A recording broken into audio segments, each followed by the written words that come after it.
against Ngannou. You made some mischievous comments as usual about how Ngannou should be thanking you basically for making him millions. Because all of his UFC career he made about $1 million, and I made him about, I think it was $6-7 million against me.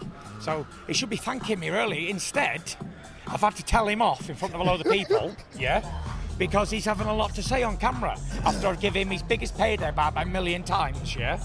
And I don't know, just like he's an ungrateful really. But who wins in the main event? I can't really tell how good Ngannou was because I had a lot of problems in that fight. We all know it was a performance, so I'm not going to make any excuses because I never do. However, I don't know how good he was, but one thing I do know is I hit him with some good punches and I hit him with an elbow right in the face and never budged him. So I don't know how good his boxing is, so I don't even know how strong he is. But I know I was hitting him with full flush punches with 10-ounce gloves on and he didn't budge anywhere. So it's a good fight. Here's the thing.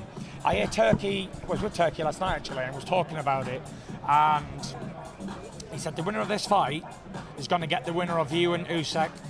After me and Usyk fight and then we do a rematch, then the winner of this will get a shot at that. So me and Usyk have 2 fights lined up this year. So the winner of that fight then will get to fight the winner of this fight. So there's a lot on the line? So there's a lot on the line. It's not just a pretend fight like me and Ngannou had, so they said.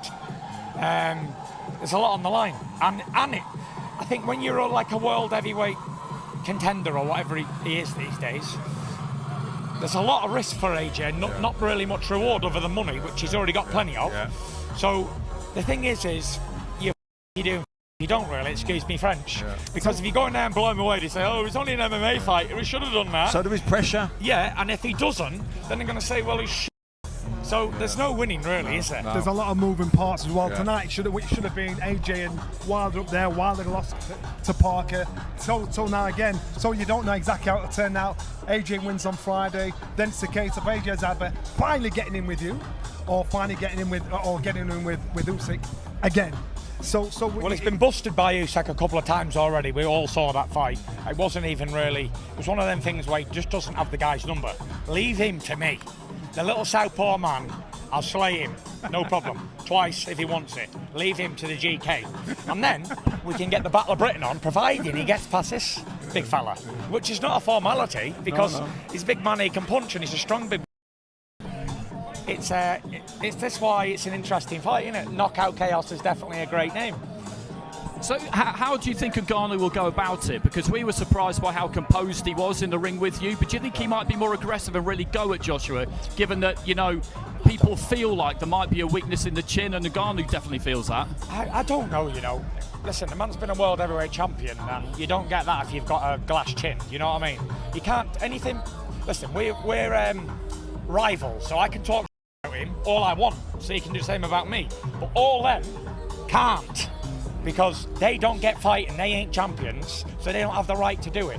So anyone who wants to say, oh, AJ's got a glass chin or whatever, it's just bullshit, really.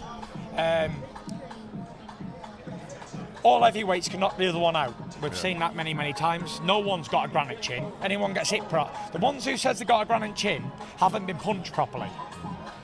So if either one of these big men land on each other, it's going to be nights out. So we're going to find out, aren't we? That's why it's a pay-per-view event for all these good fights. Okay, well, just before we let you go, I did see the pictures last night of yourself with His Excellency AJ Ngannou and Cristiano Ronaldo as well. I mean, there's some dollars worth of sporting talent in that room. How was that? It was good, you know. His Excellency Turkey Al-Sheikh is bringing the stars out, isn't he? He's bringing all the biggest names in the sports together to the great kingdom of Saudi Arabia. What's not to like? I think it's definitely the sports capital of the world these days. You're looking very trim, if I may say. So how is training going? I'm around about 19 stone. I've not even started training yet, to be honest. Just watching what I'm eating, trying to just keep my weight down below 20 stone. And when I go into camp, we'll start camp. I'll start camp 7 weeks before. Yeah. End of March, I'll start camp. Don't get me wrong, I'm always doing training. So camp for me is not just like starting to train. I'm always training. But start camp, go away, get focused on it. 7 weeks. Tell us about the cut. How's the cut healing up? As we get ready for knockout, you're all boxers. You know what cut is. Cut's healing all right. Is what it is. I've been cut plenty of times before. not complaining about it. It is what it is. If I get caught in the fight, it's going to be a bloodfest, isn't it? What can we do? Okay, Tyson, thanks very much for your time. You've been very generous best, with guys. it. Good Always luck. great to see.